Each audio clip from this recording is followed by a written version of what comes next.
नमस्कार दोस्तों, मेरा नाम है कपिल और स्वागत है आप सभी का फॉर आपकी सक्सेस में। दोस्तों, ये railway group D daily practice set का ये 7वां टेस्ट होगा। और इससे पहले मैं 6 वीडियो अपलोड कर चुका हूँ जिसमें मैं डेली मतलब 15 क्वेश्चन करवाता हूँ प्रैक्टिस सेट के लिए। और ये जीके के क्वेश्चन होते हैं जिसमें ये मिक्स क्वेश्चन है, ठीक है। और इनका जो है ये क्वेश्चन का आने का संभावना railway group D assistant loco pilot या तो फिर अन्य एग्जाम हो जिसमें जीके जीएस पूछे जाते हों, उसके लिए बहुत ही महत्वपूर्ण क्वेश्चन है। तो आप जो भी मैं 6 वीडियो पहले अपलोड कर चुका हूं, आप उसे पहले देख लीजिए। और चलिए अभी देखते हैं ये कौन से क्वेश्चन है। और इससे पहले ये कि यदि आप मेरे चैनल पे नए हैं तो प्लीज़ मेरे चैनल को सब्सक्राइब कीजिए। चैनल का नाम है फॉर आपकी सक्सेस और बेल आइकन ज़रूर प्रेस कीजिएगा। मैं अभी daily practice set railway group D के एग्ज़ाम के दृष्टिकोण से डेली प्रैक्टिस सेट आपके लिए ला रहा हूं। तो चलिए देखते हैं कौन से क्वेश्चन है। पहला क्वेश्चन ये कि हड़प्पाई लोगों को किसकी जानकारी नहीं थी? कुम्हारों का चाक, आग, लोहा, गेहूं। तो फ्रेंड्स, जो हड़प्पाई लोग थे उनको ऐसो लोहा की जानकारी नहीं थी। लोहा जो मतलब की खोज हुआ वो हुआ उत्तर वैदिक युग में, ठीक है। और हड़प्पाई लोगों द्वारा जो सर्वप्रथम खोजा गया धातु था वो था कांसा। और मैं बता दूं कि कांसा जो बना होता है वो होता है तांबा और टीन का। चलिए अगला क्वेश्चन देखते हैं।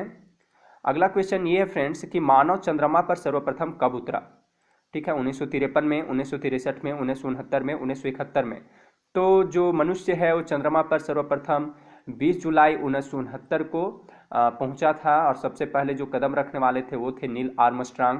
और एक चीज़ और इसमें ऐड कर देता हूं कि जो चंद्रमा पर पहुंचाने वाला पहला जो यान था जिसके द्वारा इन लोग गए थे, उसका नाम था अपोलो 11, ठीक है। तो आप इसे याद कीजिएगा फ्रेंड्स, क्योंकि ये बहुत सारे एग्जाम में बार बार पूछे जाते हैं। अपोलो 11 उस यान का नाम था। चलिए अगला क्वेश्चन देखते हैं। इंदिरा गांधी मुक्त विश्वविद्यालय कहाँ स्थित है? कलकत्ता में, चेन्नई में, मुंबई में, दिल्ली में। जिसे तो इंदिरा गांधी मुक्त विश्वविद्यालय, जिसे इग्नू के नाम से भी जाना जाता है, तो इसका जो मेन मुख्यालय है वो है दिल्ली में, ठीक है। और इसका जो स्थापना हुआ था वो हुआ था 1985 में। अगला क्वेश्चन ये है कि सौर मंडल का सबसे छोटा उपग्रह कौन है? चेरॉन है, एरियल है, फोबे है, डिमोस है। तो हमारे जो सौर मंडल है उसका जो सबसे छोटा उपग्रह है वो है डिमोस। डिमोस जो है ये मंगल का उपग्रह है, ठीक है। मंगल ग्रह का ये उपग्रह है। और मैं बता दूं कि जो मंगल ग्रह है उसका 2 उपग्रह है, एक है डिमोस और एक है फोबोस। और सौरमंडल का जो सबसे बड़ा उपग्रह है उसका नाम है गैनीमेड, यानी कि ये जो गैनीमेड है ये है बृहस्पति का सबसे बड़ा उपग्रह, ठीक है। और सौरमंडल का भी सबसे बड़ा उपग्रह है। चलिए अगला क्वेश्चन देखते हैं। भारत संविधान के किस अनुच्छेद ने हिंदी देवनागरी लिपि में को भारत की राजभाषा के रूप में घोषित किया? अनुच्छेद 345 में, अनुच्छेद 343 में, अनुच्छेद 348 में, अनुच्छेद 334 में। तो भारत संविधान के जो जिस अनुच्छेद में हिंदी को भारत की राजभाषा के रूप में घोषित किया गया है वो है अनुच्छेद 343 में। इसमें बोला गया है कि हिंदी जो राजभाषा होगा भारत मतलब संघ की वो होगा हिंदी। और लिपि भी लिपि जो होगी वो होगी देवनागरी। तो मतलब इस आर्टिकल में बोला गया है कि संघ की राजभाषा हिंदी और लिपि देवनागरी होगी, ठीक है। और एक चीज बताना चाहूंगा कि भारत में मतलब मैक्सिमम पीपल हिंदी को राष्ट्रभाषा मानते हैं, पर यह इस देश की राष्ट्रभाषा नहीं है, बल्कि ये संविधान के अनुच्छेद 343 के तहत हिंदी भारत की राजभाषा यानी राजकाज की भाषा मात्र है, ठीक है। तो आप इसे याद कीजिएगा। और बता दूं कि भारत के संविधान में राष्ट्रभाषा का कोई उल्लेख नहीं है। अगला क्वेश्चन देखते हैं। हवाई जहाज के ब्लैक बॉक्स का क्या रंग होता है? काला होता है, लाल होता है, बैंगनी होता है, नारंगी होता है। तो फ्रेंड्स, जो हवाई जहाज का ब्लैक बॉक्स होता है या तो फिर फ्लाइट डेटा रिकॉर्डर होता है उस वह है सो उसका जो कलर होता है वो होता है नारंगी, ठीक है। तो इसका जो आंसर होगा डी, नारंगी कलर का होता है। आप इसमें ये कंफ्यूज मत कीजिएगा कि ब्लैक होता है, उसका जो अंदर में पहले हुआ करता था वो ब्लैक कलर का होता था, इसलिए इसे ब्लैक बॉक्स नाम दिया गया। बट इसका जो पूरा होल कलर है वो है नारंगी कलर का। और जो इसका काम है वो है कि मतलब उड़ान के दौरान जब भी फ्लाइट ऊपर उड़ता है वायुयान में, उड़ान के दौरान विमान से जुड़ी सभी तरह की एक्टिविटी को रिकॉर्ड करने वाला यह उपकरण होता है, ठीक है। और सुरक्षा के लिहाज से इसे विमान के पिछले हिस्से में रखा जाता है। और यह बॉक्स जो है ये टाइटेनियम का बना होता है। जो बहुत ही मजबूत माने जाने वाली धातु है। ठीक है, तो ये किसका बना होता है? तो टाइटेनियम का बना होता है और इसका कलर होता है नारंगी।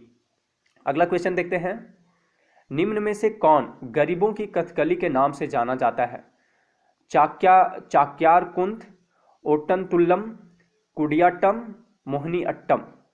तो गरीबों की कथकली के नाम से जो फेमस है, जाना जाता है, वो है ओटनतुल्लम। ठीक है, यहाँ पे म है, ओटनतुल्लम। और मोहिनी अट्टम कहाँ का है नृत्य? वो है केरल का। और ये भी है ओटनतुल्लम भी केरल का ही है। ये साधारण लोगों के बीच ये बहुत ही फेमस है और इसे गरीबों की कथकली के नाम से जाना जाता है। और ये कहाँ का नृत्य है? तो ये केरल का नृत्य है और मोहिनी अट्टम भी केरल का है। चलिए अगला क्वेश्चन देखते हैं। सॉरी, ये उल्टा हो गया क्वेश्चन। तो इसमें मैं बता दूं कि भसीन पुरस्कार, अच्छा ठीक है फ्रेंड्स, इसे प्लीज़ छोड़ देते हैं क्योंकि ये थोड़ा अटपटा सा लग रहा है, बट मैं कोशिश करता हूँ इसे सही करने का। हाँ, ये है क्वेश्चन कि भसीन पुरस्कार दिया जाता है शिक्षा क्षेत्र में, चिकित्सा क्षेत्र में, वैज्ञानिक क्षेत्र में, धार्मिक क्षेत्र में। तो फ्रेंड्स, जो भसीन पुरस्कार है ये दिया जाता है वैज्ञानिक क्षेत्र में, यानी कि साइंस एंड टेक्नोलॉजी के क्षेत्र में दिया जाता है। ठीक है, चलिए अगला क्वेश्चन देखते हैं। अगला क्वेश्चन ये है कि हुमायूं एवं शेरशाह के बीच चौसा का युद्ध कब हुआ? 1543 ईस्वी में, 1539 ईस्वी में, 1556 ईस्वी में, 1565 ईस्वी में। तो फ्रेंड्स, जो हुमायूं एवं शेरशाह के बीच जो चौसा का युद्ध हुआ था वो हुआ था 1539 ईस्वी में। ठीक है, जो चौसा का युद्ध हुआ था वो हुआ था 1539 ईस्वी में। और कन्नौज का युद्ध हुआ था वो 1540 ईस्वी में हुआ था, कन्नौज का युद्ध। अगला क्वेश्चन देखते हैं। और ये दोनों युद्ध में है सो हुमायूं का मतलब कि हार हुआ था, हुमायूं है सो हार गया था। अगला क्वेश्चन देखते हैं। अगला क्वेश्चन ये कि मोनोजाइट किसका अयस्क है? जर्कोनियम का, थोरियम का, टाइटेनियम का, लोहा का। तो फ्रेंड्स, जो मोनोजाइट है ये अयस्क है थोरियम का। ठीक है, और थोरियम भारत में केरल के समुद्री तट की मोनाजाइट बालू में प्रचुर मात्रा में उपलब्ध है ये। और इसका जो उपयोग है ये परमाणु ऊर्जा के उत्पादन में होता है। ठीक है, अगला क्वेश्चन देखते हैं। बुलंद दरवाजा का निर्माण किसने करवाया? अकबर ने करवाया, औरंगजेब ने करवाया, शाहजहां ने करवाया, जहांगीर ने करवाया। तो जो बुलंद दरवाजा का निर्माण करवाया गया है ये फतेहपुर सीकरी में है। और इसका निर्माण करवाया गया अकबर के द्वारा, जब ये अकबर गुजरात पर मतलब विजय के उपलक्ष्य में है सो ये बुलंद दरवाजा का निर्माण करवाया था। कब? तो 1601 ईस्वी में। ठीक है, अगला क्वेश्चन देखते हैं। सिगरेट लाइटर में कौन सी गैस प्रयुक्त की जाती है? Methane, propane, radon, butane. तो फ्रेंड्स, जो सिगरेट लाइटर होता है उसमें जो गैस प्रयुक्त की जाती है वो है ब्यूटेन। ठीक है, और इसका जो फॉर्मूला होता है मतलब कि इसका जो रासायनिक सूत्र है वो होता है C4H10। ठीक है, C4H10 इसका मतलब ये है रासायनिक सूत्र है। अगला क्वेश्चन देखते हैं। चंबल, केन, बेतवा और सिंध किस नदी की सहायक नदियां हैं? गोदावरी की, महानदी की, यमुना की, गंगा की। तो ये जो चंबल, केन, बेतवा और सिंध जो सहायक नदी है ये यमुना की सहायक नदियां हैं। ठीक है, और इसमें ये आप मत कंफ्यूज हो जाइएगा कि सिंध नदी है ना कि सिंधु नदी है। ठीक है, सिंध नदी जो है ये मध्य प्रदेश के गुना जिले के सिरोंज के समीप से निकलती है। तो इसमें आपको कंफ्यूजन नहीं होना है कि मतलब कंफ्यूज नहीं होना है कि सिंध है और सिंधु में। ठीक है, अगला क्वेश्चन देखते हैं। हास्य गैस या तो फिर लाफिंग गैस क्या है? तो नाइट्रिक ऑक्साइड है, नाइट्रोजन पेंटाऑक्साइड है, नाइट्रोजन पैराऑक्साइड है, नाइट्रस ऑक्साइड है। तो फ्रेंड्स, जो हास्य गैस है जिसे लाफिंग गैस के नाम से भी जाना जाता है वो है नाइट्रस ऑक्साइड को लाफिंग गैस या हास्य गैस के नाम से जाना जाता है। और इसका जो रासायनिक सूत्र होता है वो होता है N2O। तो कभी एग्जाम में ये भी पूछा जा सकता है, रासायनिक सूत्र दिया हुआ रहेगा तो इसमें आप ये इसे याद कर लीजिएगा, N2O होता है। और यह एक दर्द निवारक गैस है और इसे अगर आप सूंघ लेते हैं तो मतलब आप हंसने लगेंगे बहुत ही ज़्यादा। और इसका एक और जो यूज होता है फ्रेंड्स, बेसिकली जो इसका यूज होता है वो होता है मतलब सर्जरी में, मतलब जिसे बोले दांत उखाड़ते समय बेहोश करने के लिए इसे ऑक्सीजन के साथ इसे मिलाकर निश्चेतक के रूप में किया जाता है। ठीक है, जिससे मतलब दर्द न के बराबर होता है। तो अगला क्वेश्चन देखते हैं।